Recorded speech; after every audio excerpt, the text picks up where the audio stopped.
Hoosiers actually have a winning streak on the basketball court. Are they going to be able to keep it going in one of their last relatively easy games of the season? You are Locked On Hoosiers, your daily podcast on the Indiana Hoosiers. Part of the Locked On Podcast Network, your team every day.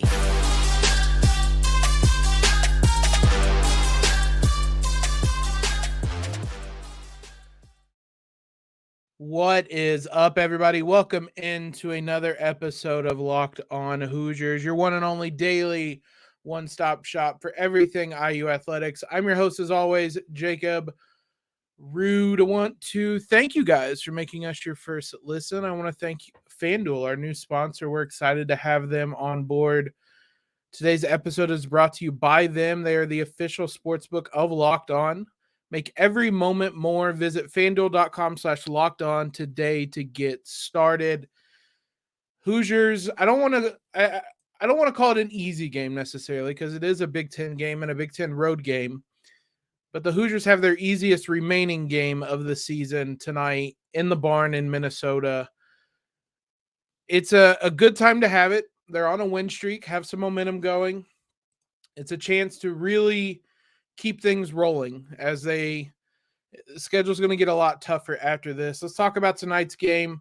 As I said, at the barn up in Minnesota, 9 p.m. tip-off. Take a nap, have some coffee, whatever it's going to take, because this is going to be a late one on Wednesday tonight. We will have a live stream after it. I might fall asleep during it, but we will have a live stream after it. Be sure you guys are subscribed on YouTube, following us on Twitter to join in on the convo in that one. But a 9 p.m. tip-off on Big Ten Network. This is a series that dominated in recent years by Indiana. They're 74-51 all time, but they have won the last 5 games against the Gophers, including 2 of them up in Minnesota. They've won 7 of the last 8. Minnesota hasn't had consecutive wins against Indiana since 2010 and 2011. Last year's game was deceiving based on the scoreline. 84-79 was the final score, but it was a game Indiana dominated, controlled, let the foot off the gas at the end, and made it look closer than it was. But it was a win the Hoosiers really needed at that time. I think they were in kind of must-win territory late in the season. At the time, we thought they needed to win every game to make the tournament. They didn't. They still made the tournament, but nonetheless, X had 24 points in that game. Trayce had 14 and 8. Miller Kopp had 10. Geronimo had 10. It was a stereotypical game for the Hoosiers last season where nothing felt like it could come easy. But the Hoosiers have won, like I said, 5 straight games against Minnesota, and this is a pretty bad Minnesota team. Worse than Kennesaw State bad. Now, Kennesaw State almost beat Indiana, albeit the Hoosiers were down a number of bodies in that game. But according to KenPom, Minnesota is 191st. Kennesaw State, for example, is 157th. So that gives you a sense of just how bad this Minnesota team is. And they might be without their best player. We'll talk about that in the next segment. But KenPom predicts the Hoosiers to win this one 74-63 with an 82% win probability. They do not predict another win for Minnesota this year. They are 7-11. They are 1-7 in the Big Ten. Minnesota will not be favored in a single game the rest of the season. And it's not close if you look at the win probabilities. Their best shot at a win is the season finale at home against Wisconsin. Their only win this year came against Ohio State. Ohio State's kind of a funky team to get a feel for this year. They've blown a little hot and cold. Outside of that, it's the only win Minnesota's had since before Christmas was against Ohio State. They've lost 7 of their first 8 Big Ten games. It's just a brutal I was going to say a brutal stretch. This team's just not very good, if we're being honest. And we'll look at some of the specifics. The one that's going to jump out is they are almost the very worst. Excuse me. They now are the very worst free throw shooting team in the country. So IU should win that battle at least. FanDuel, our new sponsors, have the Hoosiers favored by 9.5 points in this one. I couldn't tell you the last time IU was favored by 9.5 points. It would have been that Kennesaw State game, actually, because I bet on the Hoosiers to win by, I believe, 13, and it wasn't until the very, very end that they covered. So it's been a long time since Indiana has been favored by this much. It's fair. This is, again, a really bad Minnesota team. We'll take a look at some of the specifics about them, who they might be without heading into this contest as well here in just a moment. But let's talk about FanDuel. We mentioned them as part of that segment. They don't have any player props, anything like that up for this game. Indiana by 9.5, minus 480 money line, over under 136.5, which Ken Palm has at 74.63, which is 137. If anything Ken Palm is accurate about, it is almost always right on the nose on the over-under. But FanDuel, exciting new partner with us, and they have a hell of a deal for you guys. They're the number one sportsbook in America, and if you're new to FanDuel, that is even better. They have so many great features that make betting on sports fun and easy. I have long time used FanDuel. Very easy site to use. And new customers, if you join today, you can get started with $150 in free bets. Guaranteed. All you have to do is make one $5 bet. Bet on Indiana minus whatever I said the line, minus 480. It would be a shock if Indiana loses this one. It doesn't even have to be a good bet. Minus 480 on the Hoosiers to win, and you're going to get $150 in free bets just by signing up at FanDuel.com/locked-on. FanDuel has all your favorite bets from money lines, point spreads. They'll have player props up for the IU game tomorrow as well. Plus, you can even combine your bets for a chance at a bigger profit with a same-game parlay. All on an app that is safe, secure, super easy to use. Get started with some IU bets so that you're ready for the Super Bowl in a couple of weeks. Everybody loves betting on that. Place your first $5 bet. Get $150 in free bets, win or lose. Doesn't even have to be a bet you win. Even if IU gets upset tomorrow, you're still getting $150 in free bets. So make every moment more with FanDuel, official sportsbook partner of the NFL. Thanks again for making Locked On Hoosiers your first listen every day. Make sure you check out our brand new podcast, Locked On College Basketball. Everything you need to know about college basketball in one place, plus hear from big-name experts, insiders, coaches, and players. Locked On College Basketball, available on YouTube, wherever you guys get podcasts. You can also check out Locked On Big Ten. I jumped on there with Nate for today's episode to talk both about IU's kind of resurgence on the men's side and take a look at the women's side, not just for IU, but for the conference as a whole. So if you guys want to listen to that, I was on there as well. Let's look at this Minnesota team. Not a good team, as we said. If you look at them on Ken Palm, it is a lot of red, a lot of very ugly, very, very ugly. They are the worst offense in the Big Ten, the worst defense in the Big Ten. They are the second worst team at offensive rebounds, the second worst team at getting to the line, the second worst team at forcing turnovers, the worst team at shooting free throws, the worst team or third worst team at shooting three-pointers, the second worst team at allowing three-pointers. They give up the most three-point attempts, so they give up a lot and they're open looks. So truly a bad team. And these ranks aren't even just like worse in the Big Ten. Like, this is one of the worst offenses in the country, 262nd. They're 280th in effective field goal percentage. They are one of the worst teams in the country at offensive rebounds. They don't get them. They give up a lot. They don't turn you over at all. IU should have no issue with turnovers. They're not a team that creates turnovers. The only things that they do kind of decently is they don't foul you.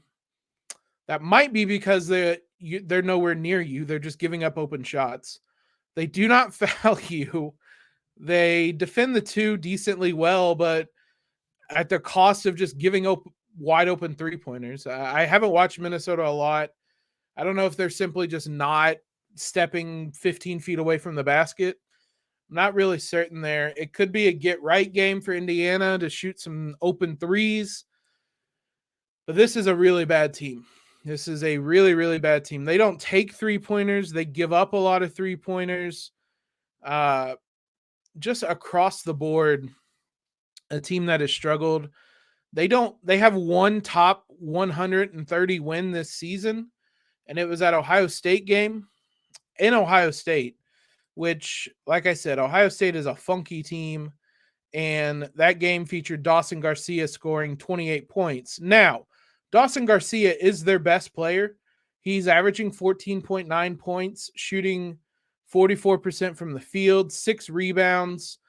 A legitimately good player who is not even certain to play in tomorrow's game. So if he is out, he probably is their best offensive threat, a 6'11" big man. If he is out, this team's going to be even worse. So there should be no reason IU should not control this game.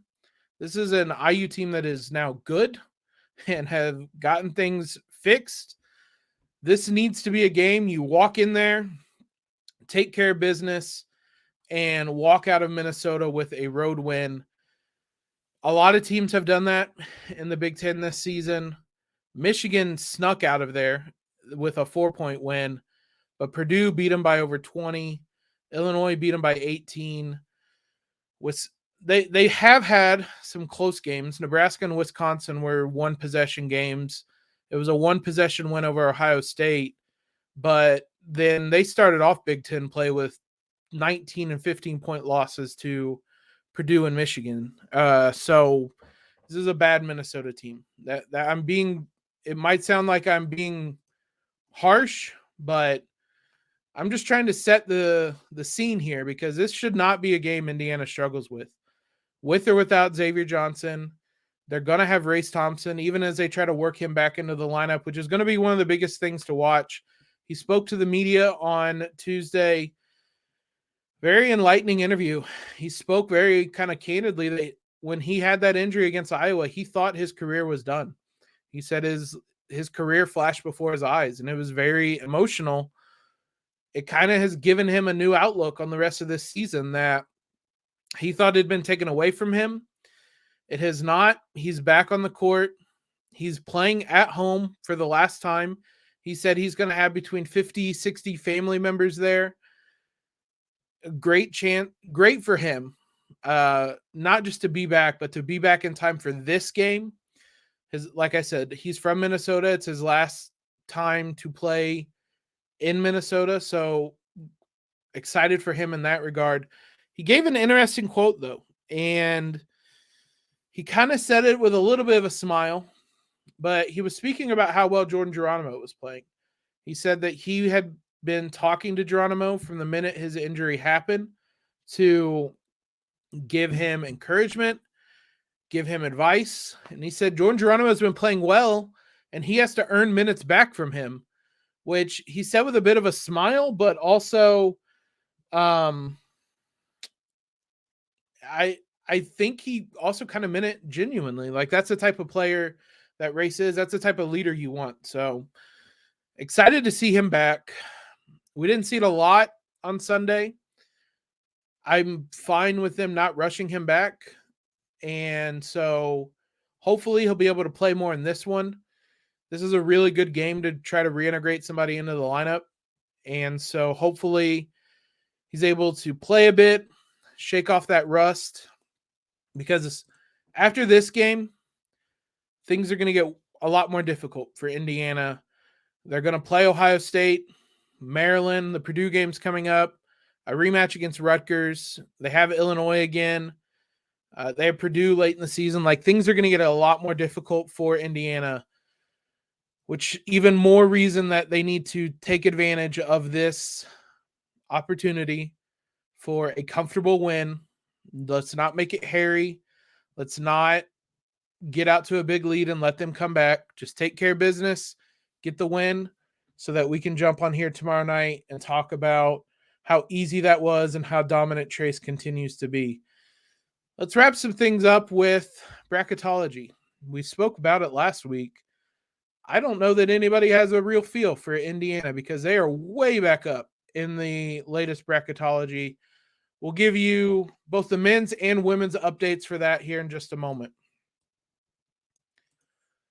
So when we spoke last week about men's bracketology, it was all over the place. It was IU was a bubble team in some. They were kind of on the 8-9 range. They were in the play-in game in some. Certain sites who have bracketology done by Purdue graduates did not have IU even in the tournament. It was really hard to argue it at the time because Indiana was a mess, and you really didn't have a feel for them at all. Since then, you have much more a feel for Indiana. It certainly seems like Indiana had their blip, which was largely injury-induced, and they're back on track. And that's certainly, it seems like, how bracketology is treating them, because they are up to a 5 seed now. Joe Lunardi released his bracket, his latest one, on Monday, which includes IU's last victory. They have IU as a 5 seed in Orlando, taking on Oral Roberts. If they win that, they would take on the winner of TCU and Santa Barbara. They're in the same bracket, the same region out west in Vegas, familiar place, with Houston as the 1 seed, UNC as the 8 seed, Maryland as the 11 seed. Some familiar faces. UNC is the 2 seed out there. Iowa State's a 3 seed. It's going to be interesting to see how much IU can continue to climb and rebuild its resume, because, again, as we said, there is still no bad loss on this resume. There are a number of losses, but none of them are bad. And the committee is willing to add some context into what your resume may look like. So if Indiana has this 3-game skid, they get back on track, they look something a lot more like the team that was once a 1, 2, 3 seed. I think they're going to keep rising up the rankings. The Minnesota game isn't going to change that. It's going to be the games after that. Ohio State, Purdue, who is the number 1 overall seed. Beating them, it would be enormous for the Hoosiers' resume. That would really prove that they are kind of back. But again, if you look at the rest of the bracket, the top seeds are a lot of people Indiana have played. Arizona is a 2 seed. Kansas is a 2 seed. We mentioned UNC as an 8 seed. Xavier, I believe, I thought they were a 3 seed. They're in here somewhere. It's hard to find it on the fly. They're a 4 seed now. Again, the best win Indiana's had, I would say. So there's already a number of teams on here. Michigan State's in here. Illinois is in here. Indiana has some quality wins. I believe even that Illinois win might have been a Q1 win because it was on the road. So IU's resume isn't awful, and if they can get things back on track, it'll look a lot better. The women's side, after Ohio State's loss, after IU's win, they are the number 2 overall seed in the bracket. South Carolina is the number 1 overall seed. Indiana is the number 2 overall seed. On the women's side, they're doing things differently this year, and they just have 2 regional locations. One in Greenville, one in Seattle, which means half the bracket will go to Greenville after the opening rounds. Half the bracket will go to Seattle. I don't like that. And it basically means it's really like it doesn't matter that IU is the number 2 overall seed because they're going to go to Greenville. And it's frustrating in that regard, but they're going to host the opening rounds of the tournament anyway. They would play the winner of the playing game between Wagner and Morgan State. And then if they won that game, they would play the winner of Arkansas and Oklahoma State. Some familiar faces again in their bracket. Arizona, who I still want revenge on, even if Ari McDonald is well gone, I still want to beat them. They're the 5 seed. So if the Hoosiers got out of the first 2 rounds into the Sweet 16, they could potentially play Arizona. Michigan is a 3 seed in this bracket. LSU is a 2 seed. So I think this is a pretty good path for Indiana. LSU is a really tough team. I don't know. I don't like that in terms of that being who they play, but you're in an Elite 8 at that point, and there are no easy games in the Elite 8. So it's just exciting that Indiana is a 1 seed. Iowa has moved up to a 2 seed. Ohio State is still a 1 seed. They just dropped down a line. They're no longer the number 2 overall seed. So Ohio State would go to Seattle, as would Stanford. UConn and Notre Dame are the 2 seeds with Iowa and LSU. Maryland is a 3 seed. Michigan's a 3 seed. A very tough Big Ten this year. North Carolina's a 4 seed. The Hoosiers have a win over them. UCLA, Virginia Tech, and Oklahoma are the other 4 seeds. So, again, the women's side as well has some quality wins for the Hoosiers. And, there's literally 1 loss on their resume. So, it's not a great loss. It's definitely worse than any loss that the men's team has, I would say. But when it's just 1 loss, it doesn't matter. So, I don't think there's a chance Indiana, unless Indiana really just runs the table, I don't think they're passing South Carolina. And even then, it's not going to matter because at best, they're going to be the number 1 overall seed and still go to Greenville and still play against South Carolina in Greenville. So that's way down the road. I guess they're not going to play South Carolina unless South Carolina falls off. Not in Greenville, at least, but I don't know. I don't know why they went down to 2 regionals. It's bad luck for Indiana. It'd be really cool if they had one in Indianapolis or Louisville or Chicago, or it seems unnecessary to take it down to just 2 regions, but whatever. It'll be a complaint for another day. It's awesome to see Indiana that high up in these bracketology. As I said, we'll be back tonight to recap this IU Minnesota game. May not be a long episode, depends on how late that one ends, but be sure you guys are subscribed on YouTube, following us on Twitter. I want everybody in there to join the conversation tomorrow night. I want questions. I want to kind of conversate with you guys and really have some fun, because I think this is going to be a pretty easy win. I sure hope so. And it will be a much more fun show that way. So thanks again for making us your first listen. For your second listen, check out the brand new podcast, Locked On College Basketball. Experts Isaac Shade and Andy Patton bring you everything you need to know on and off the court. Plus, hear from big-name experts, coaches, and players throughout the basketball landscape. Locked On College Basketball, available on YouTube or wherever you guys get podcasts. Again, one more time, follow us on Twitter, subscribe wherever you're listening at. Go subscribe on our YouTube so that you can join in on these live shows that we do after every game. As always, guys, have a great Wednesday. Let's go Hoosiers, and most importantly, LEO.